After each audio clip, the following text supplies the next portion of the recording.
You hug your dog, you stroke her neck, you tell her she's a good girl. For a moment, everything seems perfectly normal, and then she turns her head away. Maybe she steps back, maybe she quietly leaves the room. No drama, no obvious reaction, just a little more distance than there was a few seconds earlier. Many dog owners have seen something like this, and it can feel a little confusing. After all, the interaction looked affectionate, it looked kind, it looked loving. So, why would a dog walk away from that? One common explanation is that the dog simply isn't very affectionate. Or maybe she's independent. Maybe she's just in a strange mood that day. But in many cases, there may be something else happening, something much easier to miss. Dogs and humans do not always experience closeness in exactly the same way, and that small difference can change how certain moments are understood. What many people notice first is the movement. The dog creates a little space, a few steps, a turned head, a shift of the body. Sometimes that's all. And because the signal seems so small, it's easy to move past it without thinking much about it. But that quiet moment may be more important than it appears. Not because something is wrong, and not because your dog doesn't enjoy being with you. The interesting question is whether she's responding to affection itself or to the way that affection is being expressed. And once you start looking at it from that angle, a lot of familiar dog behavior begins to look a little different. By the end of this video, you may see some very familiar interactions with your dog in a different way. Not because the behavior will change, but because the meaning behind it may look different. Many of us naturally assume that dogs enjoy affection for the same reasons we do. A hug feels comforting to us. Close physical contact feels warm and reassuring. Enthusiasm feels welcoming.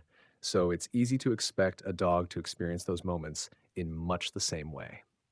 Sometimes they do, but sometimes the picture is a little more complicated than that. What feels friendly from a human perspective may feel overwhelming, restrictive, or simply unnecessary from a dog's perspective. And that doesn't mean the dog is unhappy. It doesn't mean the relationship is weak. In many cases, it simply means that dogs and humans communicate comfort differently. Over the next few minutes, we'll look at several common ways people show affection. We'll look at some of the small signals dogs often give in response, and we'll explore why those signals are so easy to miss. More importantly, you'll learn how to recognize the difference between a dog that is leaning into interaction and a dog that may be asking for a little more space.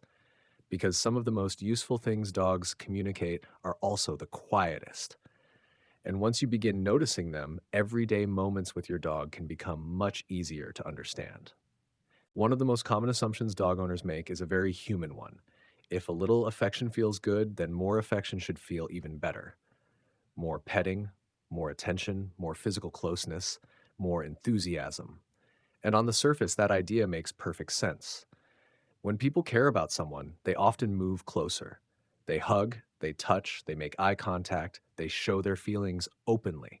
So it's natural to bring those same habits into a relationship with a dog. You might bend down repeatedly to stroke your dog's head. You might wrap an arm around her while sitting on the couch. You might lean over her face while speaking in a warm, excited voice. Many owners do these things every day, and many dogs tolerate them quite well. But tolerance and enjoyment are not always the same thing.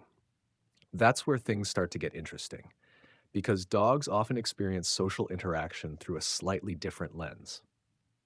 For humans, increasing affection often feels like increasing connection.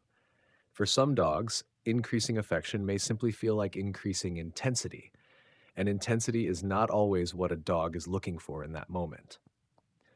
You may have noticed that some dogs seem perfectly happy lying beside a person, but become less comfortable when the interaction becomes more physical or more persistent.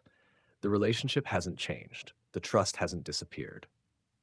The dog isn't suddenly becoming distant. What may be changing is the amount of pressure within the interaction itself.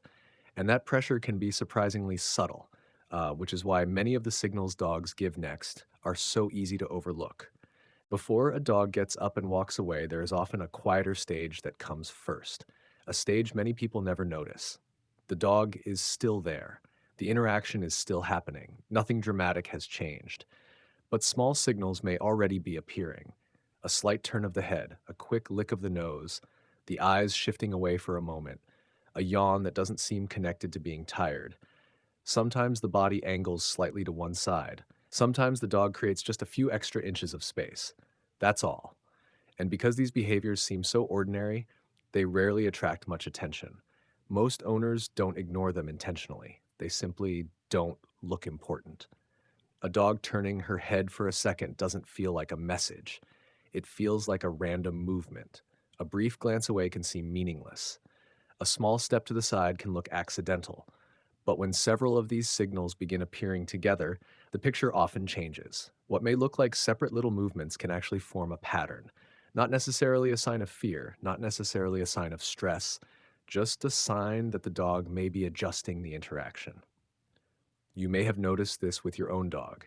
The affection continues. The dog remains calm, yet the body seems slightly less engaged than it was a few moments earlier.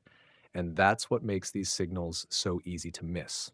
Dogs often communicate discomfort quietly before they communicate it clearly. Long before a dog leaves the room, she may already be giving small pieces of information about how the interaction feels. The challenge is that these signals are subtle enough to blend into everyday behavior. And once we start noticing them, the dog's decision to create distance often becomes much easier to understand. This is the point where many people's interpretation begins to change. Because the question is no longer whether the dog loves the person. The question is whether the dog is comfortable with a particular interaction at a particular moment. Those are not the same thing. For many owners, affection and closeness feel inseparable. If someone enjoys being with you, they should want more contact, more attention, more touch, more time together. So when a dog walks away after being petted or hugged, it can seem like a contradiction, almost as if the dog is rejecting the person. But in many cases, that isn't what's happening at all. A dog can feel safe with you, trust you, seek you out throughout the day, rest beside you, follow you from room to room, and still decide that a certain interaction has gone on long enough. That may sound unusual from a human perspective, but it becomes much easier to understand when we separate the relationship from the moment. The relationship may be strong, the moment may simply be too intense, or maybe more accurately, the dog may like the connection, but not the form that connection is taking right now. That's an important distinction, because one of the most common assumptions people make is this: if my dog loved me, he would always want more affection. Many dogs would disagree. Some dogs enjoy brief contact and then choose a little space. Some enjoy sitting nearby more than being held. Some seem happiest when they can move in and out of interaction on their own terms. None of those choices automatically say anything negative about the bond itself. In fact, they may tell us something useful about how dogs experience comfort, not as constant closeness, but as the freedom to regulate closeness when they need to. And that idea starts to explain why certain forms of affection can feel very different from a dog's point of view. So, what is it about these interactions that can sometimes feel uncomfortable to a dog? The answer is not necessarily the affection itself. More often, it may be the intensity of the experience. Take hugging, for example. Many people see a hug as one of the clearest expressions of love. But from a dog's perspective, a prolonged hug can also reduce freedom of movement.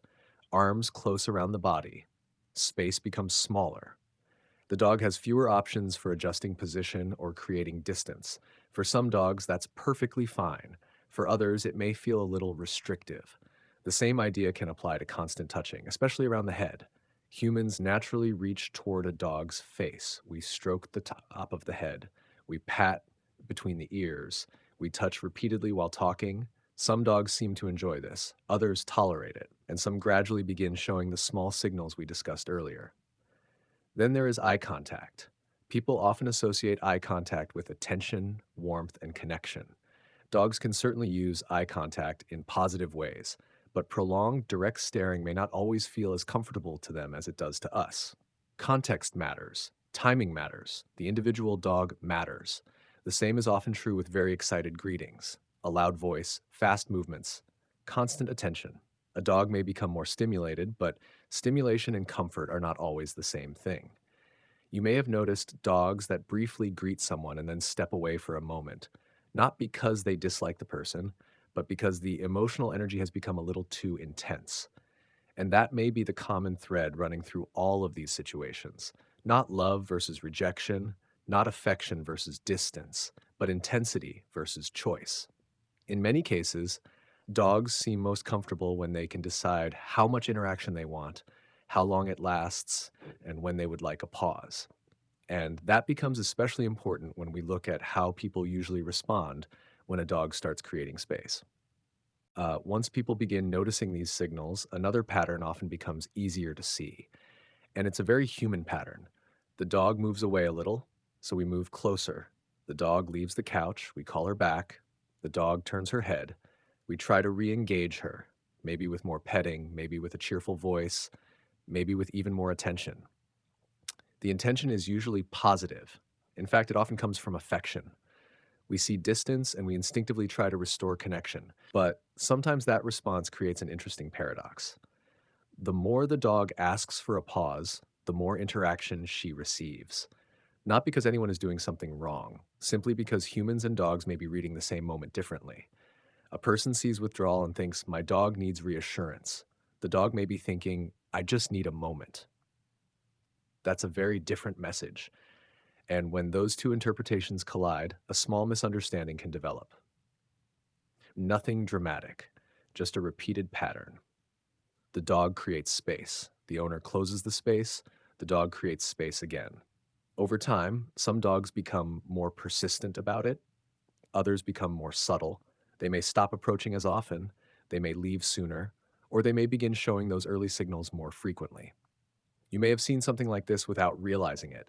A dog that seems perfectly happy at the start of an interaction, but gradually becomes less engaged as the attention continues.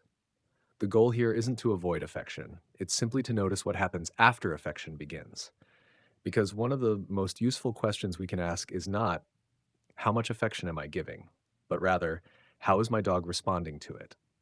And that small shift in attention often changes what people notice next. So, what often helps in situations like this? Interestingly, the answer is not usually more affection, it's more observation. Instead of focusing on what you're doing, try paying attention to what happens immediately afterward. When the interaction ends, does your dog stay nearby? Does she choose to remain beside you? Does she settle down and relax? Or does she quietly create a little distance? Those small moments can tell us a great deal. Another useful thing to watch is whether your dog returns on her own. Some dogs step away for a minute or two and then come right back. That can be an important detail. The dog wasn't necessarily avoiding the relationship. She may simply have been regulating the interaction. The body can offer clues as well. A relaxed posture, loose movement, soft eyes, comfortable breathing. A dog that feels comfortable often looks physically comfortable too. And that matters more than many people realize, because comfort is not always measured by how much contact a dog accepts. Sometimes it's measured by how willingly she chooses to stay or chooses to come back. For many dogs, having some influence over distance makes social interaction easier. Not unlimited freedom, just choice, the ability to move closer, the ability to pause, the ability to step away without pressure. And when dogs feel they have those options, something interesting often happens. They become more willing to engage, not less. The goal isn't to make affection smaller, it's to make it easier for the dog to participate in it. Because calm connection is rarely about constant interaction. More often, it's about creating a space where both sides feel comfortable staying close. At this point, the behavior may look very different than it did at the beginning of the video. What first appeared to be withdrawal may not be withdrawal at all. What looked like rejection may not be rejection. And that shift in perspective is important because many dogs seem to evaluate social interaction differently than people do. Humans often focus on quantity, more attention, more touch, more closeness, more time together. Dogs, in many cases, appear to pay closer attention to something else: how predictable the interaction feels, whether they have choices within it, how much pressure is present, how easy it is to move between engagement and rest. Those factors may sound subtle, but they can shape an interaction in powerful ways. Interestingly, a recent scientific review examining hundreds of studies on the human-dog bond reached a similar conclusion. Researchers found that the way humans interact with their dogs can influence canine well being in both positive and negative ways. In other words, the relationship itself matters, but the quality of everyday interactions matters too. That idea fits surprisingly well with what many owners observe at home. A dog that gets up and leaves after being petted may not be ending the relationship. She may simply be ending that particular moment. A dog that moves away during a hug may not be avoiding the person. She may be adjusting the amount of social pressure she feels comfortable with. And once that idea clicks into place, a lot of familiar behaviors start to make more sense. The head turn, the small step backward, the brief pause, the decision to leave the room and then return later. Instead of seeing these actions as signs of distance, we can begin seeing them as part of the way many dogs manage comfort. Not all dogs, not in every situation, but often enough that the pattern is worth noticing. And perhaps the most useful takeaway is this: a dog can enjoy your company deeply while still wanting some control over how that company is shared. Those two things are not opposites. In many cases, they work together, and understanding that can change the way we interpret some of our dog's quietest signals. Perhaps the simplest lesson in all of this is that love is not always measured by the amount of contact, not for people, and often not for dogs. We sometimes assume that more touching, more attention, and more closeness automatically create a stronger connection. But many dogs seem to care just as much about something quieter, feeling comfortable, feeling understood, feeling free to move closer or farther away when they need to. And in many cases, that freedom becomes part of the relationship itself. The next time you interact with your dog, try a small experiment. Nothing complicated. Just pay attention to the 10 seconds that follow. When the petting stops, when the greeting ends, when the moment of affection is over, what does your dog do next? Does she stay where she is? Does she move a little farther away? Does she come back on her own a few moments later? Does her body look relaxed? Those small details often tell us more than we expect, because dogs are constantly giving feedback about how they feel, not through words, not through dramatic gestures, but through posture, distance, timing, and tiny changes in behavior that are easy to overlook. You may have noticed some of these signals before without giving them much thought. Now you might see them differently, and that's really the goal: not to become more cautious around your dog, not to stop showing affection, but to become a little more aware of how your dog experiences that affection. Because understanding often begins with the signals that seem too small to matter, and sometimes those quiet signals tell us the most.